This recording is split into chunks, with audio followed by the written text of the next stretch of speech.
Jake Helping trouve le moyen de remonter le temps au début des années 60 et se lance dans une mission qu'il estime salvatrice, empêcher l'assassinat de John F. Kennedy. Il va y rencontrer l'amour, se faire à l'idée de vivre dans les années 60, mais aussi découvrir des conséquences auxquelles il ne s'attendait pas. 22-11-63 est une excellente mini-série adaptée d'un livre de Stephen King, avec un excellent James Franco en tant qu'acteur principal. Personnellement, j'aime bien les histoires avec du voyage dans le temps, de voir ce qu'il aurait pu se passer si quelque chose de différent s'était produit. Et cette série le met bien en scène.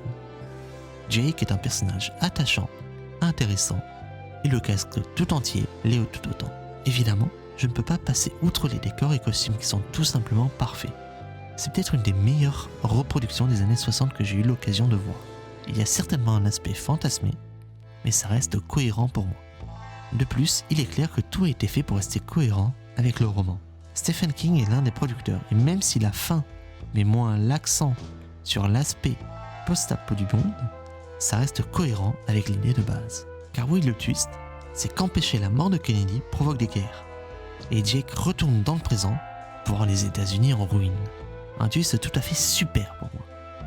Et d'avoir le temps lui-même en tant qu'ennemi, provoquant des accidents pour empêcher le changement, ajoute à ce côté thriller horrifique. Autre registre que l'horrifique, j'ai trouvé plutôt touchante cette fin.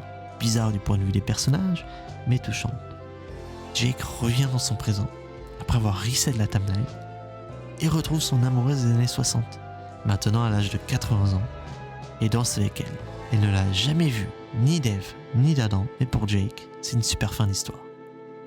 En somme, c'est une excellente série que je vous encourage à regarder.